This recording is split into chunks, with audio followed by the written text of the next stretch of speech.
Hey guys, Amanda Russo here, your local real estate planner with Keller Williams Collective. I am so excited to have Gant Jones on the podcast today. We're going to talk about some amazing opportunities that are coming to the Oldham County area.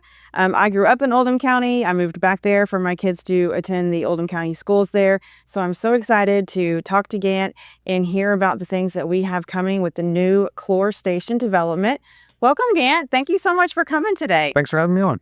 Yeah, I'm so excited to be here and hear all about what you guys are doing. But first, I want you to introduce yourself and tell us about the Jones Group and what you guys do. Okay, so my name's Gant Jones, of course, as you introduced me. I am an architect that, the Jones Group technically is, I'm not really part of it per se. We all work in the same office together. So it's my dad, he's a developer, my brother, who's a home builder, and there's me, and we're all in the same office, and we pretty much do our own thing. So Clay's building houses, my dad's investing in properties and looking at developments, and then I'm an architect doing primarily residential, but some commercial. And then we come together on some projects, but mostly we work separately. But recently, we've been very involved together on the new Clore Station project. Yeah. So That's so exciting. So since I live in Oldham County, I've been familiar with Clore Farm just as it's been around for a long time. So let's talk about a little bit of the history of Clore Farm and where it is, and kind of give some people some background on your family and where we're going with that now in the future. So the farm, it's located off of exit 14 on I-71. So it really circumscribes at one time all four corners. The development itself is just three corners of it. The farm has been in the family since 1808. We actually have the original deed signed by Patrick Henry. We were the second landowners after it was just natural territory. So we have that original deed from the first landowner. So the Clore family bought it in 1808, and it has been a tradition of farming all the years until this point. Traditionally, a lot of tobacco farming, a lot of agricultural, be corn or whatever, orchard grass, which is a popular tradition within Crestwood. It used to be one of the largest orchard grass producers in the world. Okay. That's why we used to have the Orchard Grass Festival, and those things have kind of been lost to history a little bit, but it is a part of Crestwood that is significant. And then recent years, it mostly just beef cattle farming. Yeah. I see a lot of those. I drive past. Yeah. So we had my uncle, when he was alive, he was running the cattle business up until recently. He's passed away, and now we lease it out to somebody who's been raising the cattle out there himself. But so my generation, all of the children, so it was my uncle and my mom that technically owned the property after my grandmother passed away. And their children, myself, my brother, my sister, and then my three cousins that are on Lee's side, are all now professionals. And so the farming tradition really doesn't make any sense anymore for us to lease it out or whatever, because the reality of it, and the reality that we've known for a very long time, that it was going to be developed. It was inevitable looking at its location when 71 came through, which was, I think, late 60s, early 70s, and put a highway exit in the middle of the farm. It was recognized this is going to change. It's inevitable. So how you do it and how you embrace it has been a critical process that we've been thinking about since the early 80s. We've even had a couple master plans that we've developed in the 80s and 90s. Luckily, we never pursued them, and we just kind of let things play out over time. And we got to this point where we realized that we don't want to just start selling it, because if you just sell it, you'll get things that do not increase the quality of our livelihood. And for us, the property itself was important to us. It was, we have a lot of nostalgia towards it. And so we decided that whatever we do next, we want to do it right. So we went through an extra effort that we're not familiar with, to the extent of planning for this property and the process of how we did that. So we've had opportunities. People call all the time when we put in a truck stop or fireworks store or buy a little piece by where you live, which is Magnolia Place, where we're developing the first phase. Somebody wanted to do kind of like just some type of strip mall right in there. Yeah. And we're like, those things, they're easy to do and, to get done. But we knew what kind of quality they bring. Well, you guys had a bigger vision, I think. Well, yeah, we want it to be something more special. Yeah. How many acres is this land? It's massive. It's 500 acres, which does not include that third corner or fourth corner, which is in the northwest quadrant, which we're not developing, and it's not part of this master plan. But it's 500 acres that will have a lot of different aspects to it. Yeah. So tell me what changed over the years. You're getting all these phone calls of people wanting to do X and Y, and you're like, this just doesn't fit. So something, I believe it was 2017, kind of changed in your all's thinking. Is that right? Well, so back up a little bit. We've always anticipated it.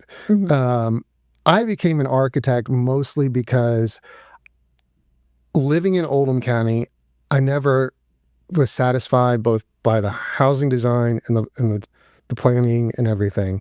It felt very disconnected and not very well thought out. And then so I got my master's in architecture and urban design, which is an urban planning degree, because I anticipated this project would be coming up. So I was really pushing the agenda that we just can't do the typical. We've got to do something better. And everybody was completely on board with that in the family. And so when my grandmother passed away and it became part of the split between my mom and my uncle, we realized that soon we were going to really have to pull the trigger on what we're going to do.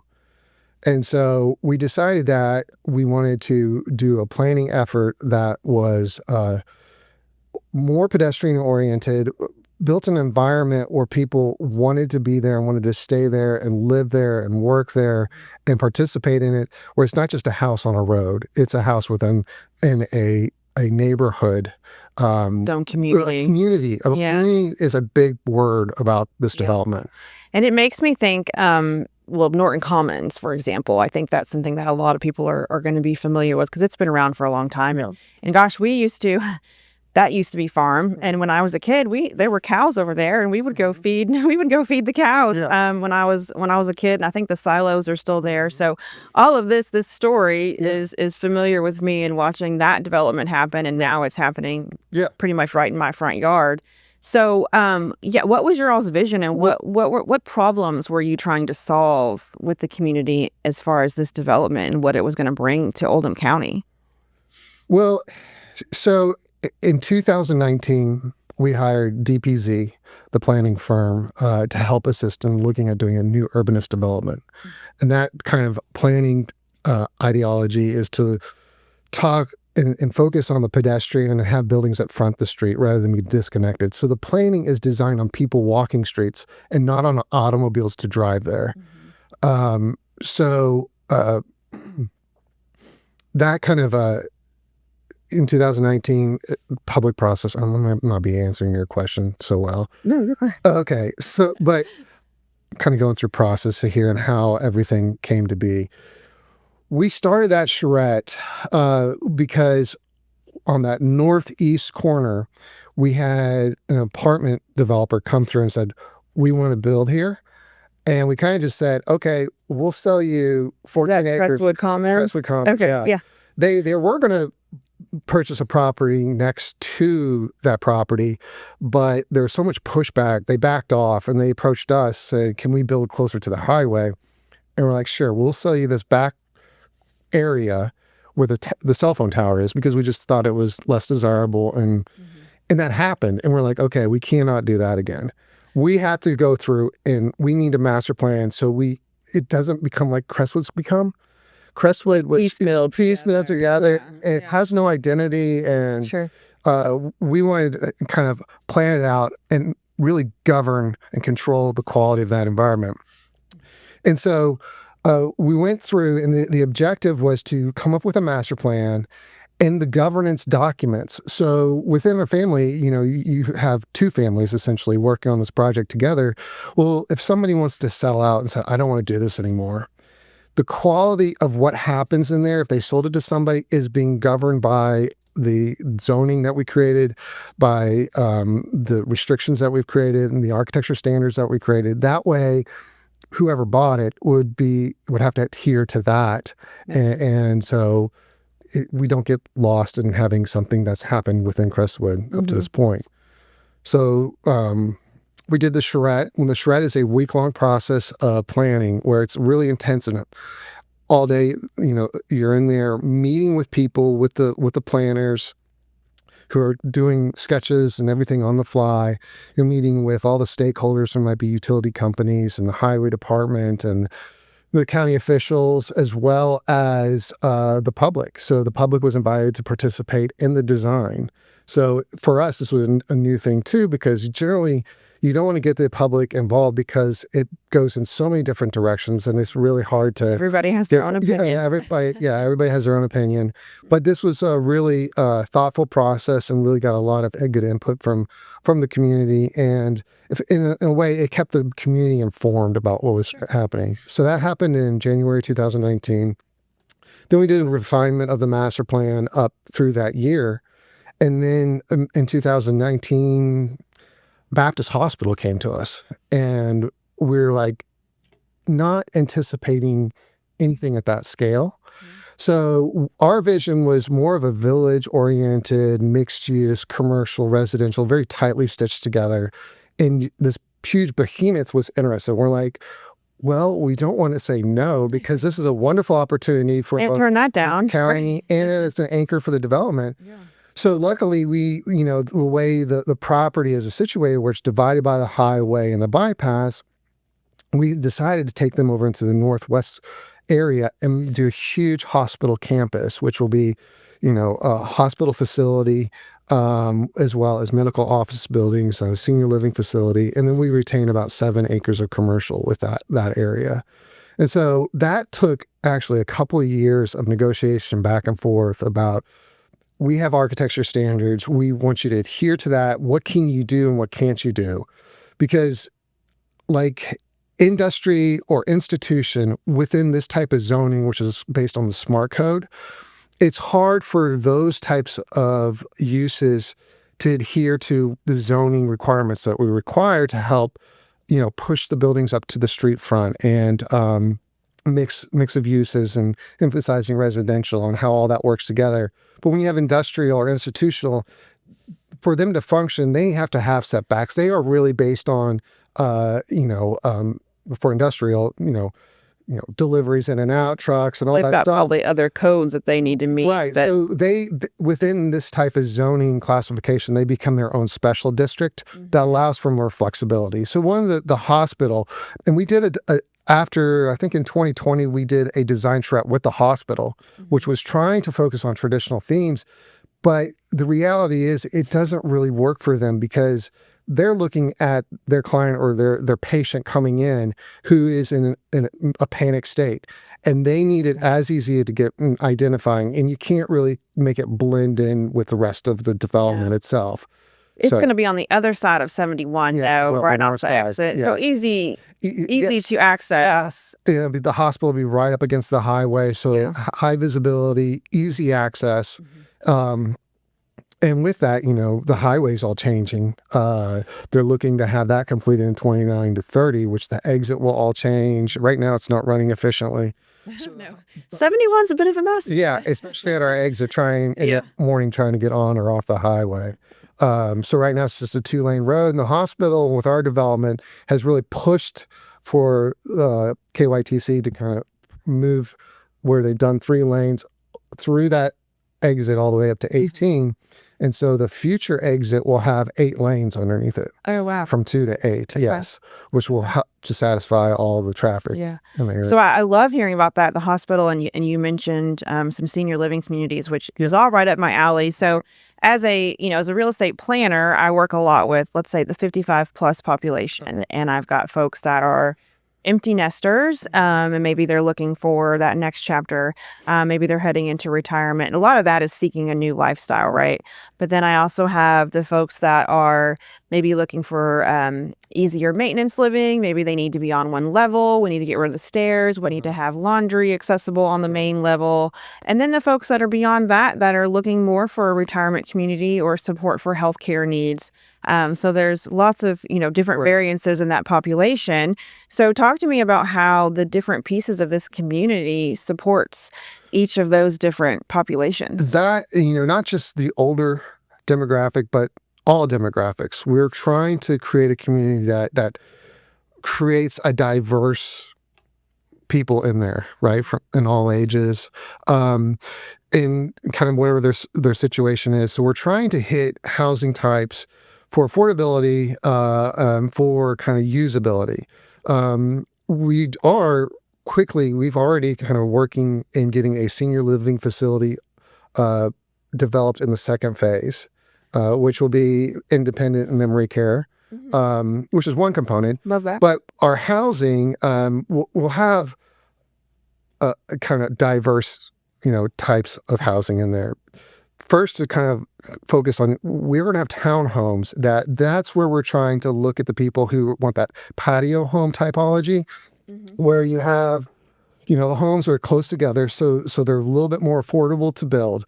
But townhomes sometimes can get a little narrow, where you can't do the master on the first floor. But we've made it so that the lots will allow for a master on the first floor, so they can have that component, and then bedrooms on the upper floor. So you can have any age group living in there, but somebody who's trying to downscale, doesn't want the yard anymore, wants a master on the first floor, smaller footprint to live in. Well, we're trying to satisfy that need with the townhomes. But we'll also have a lot of other different type of housings. We'll have single family, of course. Our property is rolling hills. So, it's good to compare and contrast with what people know, like Norton Commons. It's a similar type of planning that we're doing. Norton Commons is all flat. We are not flat at all. So our single families the design will be based with walkouts in alley conditions, which is kind of different. And then we'll have other housing typologies. We'll have apartments and condos. We're doing a type of multifamily approach of looking at what's called mansion apartments, which is something that you see in the Highlands a lot. They're kind of like, they look like a single family home, which is a large scale, but within it, you might have 4 to 8 units of apartments or condos in there. So you'll see that in the first phase. You'll also see the single family, the townhomes, and then we have another typology, which is called a muse. Muse is a English tradition of alley condition where the coach houses are like townhomes or town coach houses. And in recent years, since they're not coach houses anymore, they've converted them into residential units. So the way it's designed is that the first floor is the garage, and then you'll have some type of entry room space right off the garage with stairs up to the living on the second and third floor. So you're looking at a footprint that's maybe 25 by 25 or 30 by 30. So it has a smaller footprint, it's more efficient, and allows for those first-time home buyers to have something that they could possibly afford. Which we need that. The first-time home buyer age is rapidly increasing. I think it's right at 40 now, which, it's really hard for those young people to purchase property. So that's great to have a new opportunity, especially in Oldham County. Right. So phase one, so I live in the neighborhood that literally backs up to phase one. Right. And, we saw the sign go up by the road and we knew things were coming. And for a while it looked like there wasn't a lot, but now, there's a lot happening over there. So talk to me about phase one. I looked at the map one day. When you're driving past it, it doesn't look that big, but you've got quite a significant area over there with some big plans. So tell me about what's coming in phase one and what we can see first. So phase one's about 25 acres. It's up on the bypass. It's a little further away from the highway. And then we're kind of start there and we'll start working our way around the town center, which is up in that flatter area along the bypass. The idea about the first phase is to show the full palette. So we want to show the commercial, we want to show all the residential types and how the commercial is, first floor is a commercial, but the upper floors are residential.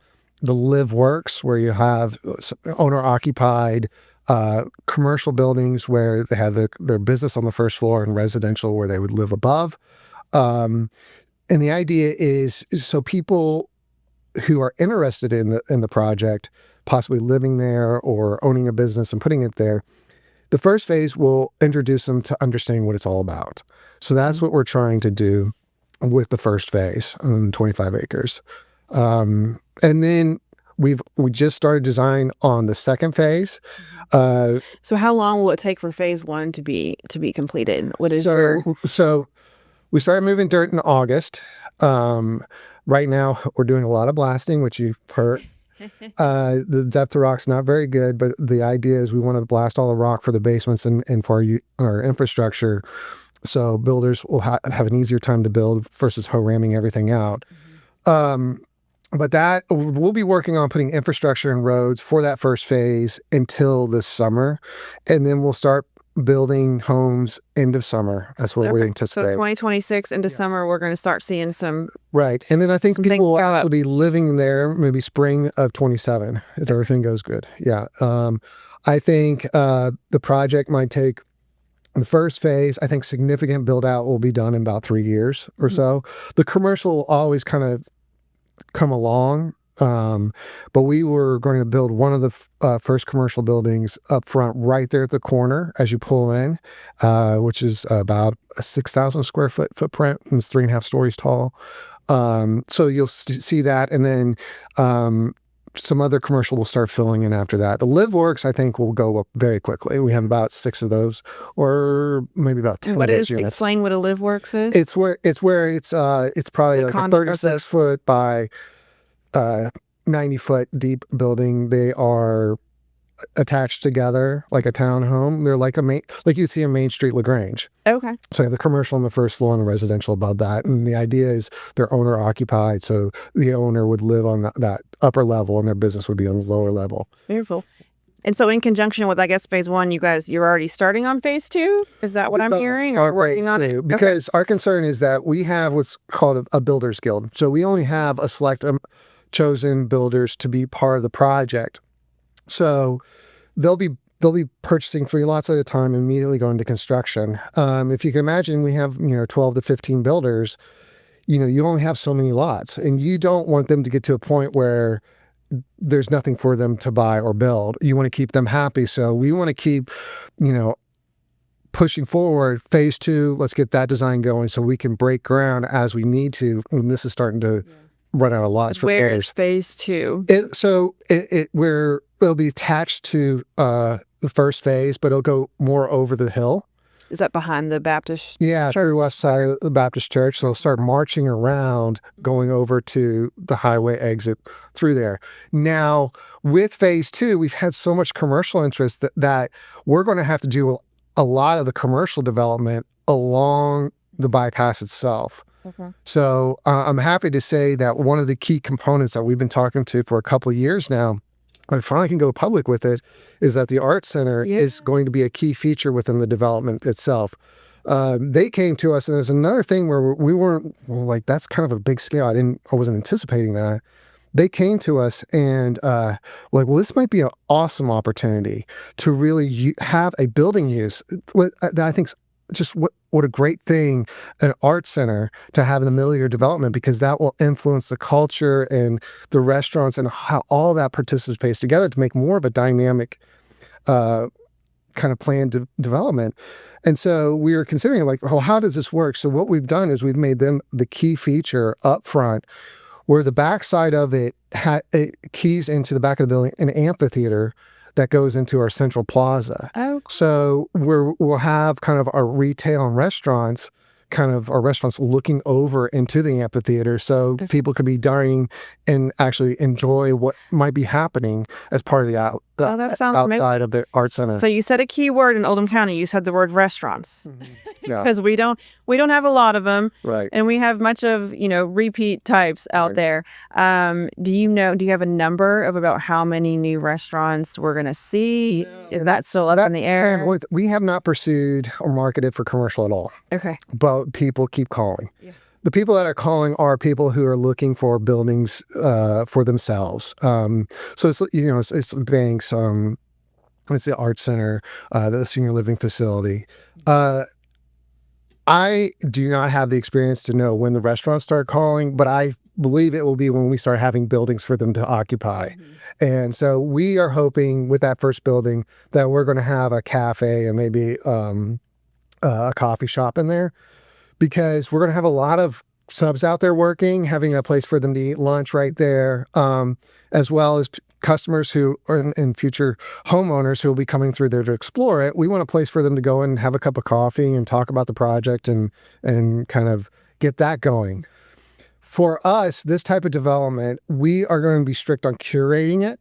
So we don't want to say, okay, allow any restaurant that comes in there. We don't want the same restaurant type throughout the whole thing. We want diversity in restaurants, diversity in quality, nice sit-down restaurants or nice casual family restaurants. That's kind of what we're going to try and pursue. Well, I love that. I love that you guys are being so specific and, just keeping to these set of rules, if you will, about what you're going to allow, because that means it's really important to you and you have a good vision, and it's all about, making Oldham County better. Right. And, we both grew up in Oldham County and we obviously love Oldham County. So I'm so excited to see this coming. And like I said, I live by it. I'm driving past it multiple times a day. I've got one more question, because I do know that it's very outdoor driven as far as walking trails and different things like that. So talk about that a little bit too. So a third of the project is going to be left as open space with a lot of walking trails. So the whole creek, this is South Fourth of Harris Creek, runs through it. So that whole creek system that's through the whole development will have a lot of walking trails and left open as open space. And so what we're starting to recognize too is health and wellness is a key component to it. Yes. And I don't know where we're going to go with it, but some people have approached this in making this into a blue zone. Have you ever heard of that? I'm not. What is a blue zone? So blue zone, it's a little bit like LEED for architecture, where it's more conscientious about design and going the extra effort to do something that's more forward focused. And in this case, it's more health and wellness focused. So you need to hit, and I haven't explored it a lot, but people have approached about, hey, can we do this as a blue zone? But there's certain control of the restaurants. There's accessibility to physical exercise and healthcare and those types of things. So that's an important component that we're becoming more and more conscious of. But there's so many facets that we have to take care of that it's hard to kind of embrace it and really go with it at this point. We're just trying to break ground and get it going, project going. Second phase, we're going to be, we'll have the pool and clubhouse facility that will be associated with this. We're starting to think about what the program of that's going to be. Okay. So that will be something. So I love the whole vision of this and having the health and wellness. And I mean, it really does sound like a community where someone can truly age in place just in that one big community, whether it's the single family home they live in, or maybe they go into a townhome style setting, even all the way to the senior living community. So that's amazing. Yeah. And I love the health and wellness approach, because those are very important conversations, and people are living longer and looking at all those things, I think, more and more than we ever have. So I really appreciate that and think that that's really cool. Right. And great to have out in Oldham County. Yeah. Well, I thank you so much for coming here and doing this with me today. And I'm so excited to hear about this. And I hope that I can have you back as things progress a few times, and we can talk about what's coming up and what we're seeing out there and how Clore Station's coming along. Well, I appreciate it. This has been a really fun thing to do. And, as we proceed forward, I'd be happy to get back on and to discuss the progress and what's going on and what the next thing is. I'm excited to figure out when we start getting those retail and restaurant components in and talking about that. I'm really excited to see that start taking off. That'll be awesome. So, yeah. I'm excited about that, just seeing the growth and just diversity within that in Oldham County, because that's been something that, you're right, we have been lacking. So that's super exciting. Yeah. And there's a lot of interest. So just kind of leave it on this. Oldham County, I think, has undervalued itself, and I'm getting more and more people around the nation, restaurants and retail interests that I never thought about. And I think Oldham County needs to kind of appreciate themselves a little bit more, because there's things that have interest in coming. And I think we need to do a job to nurture it and try to seek a higher level. So Yeah. that's one thing I've learned in this project, that there's people out there that, if you start doing good work, it starts to get recognized. Well, it sounds like you guys are holding some very high standards to what this development's going to be, and I can't wait to see it grow and be a part of it. Yeah. And we'll have you back soon to talk about more. Sure. All right. Thank you very much.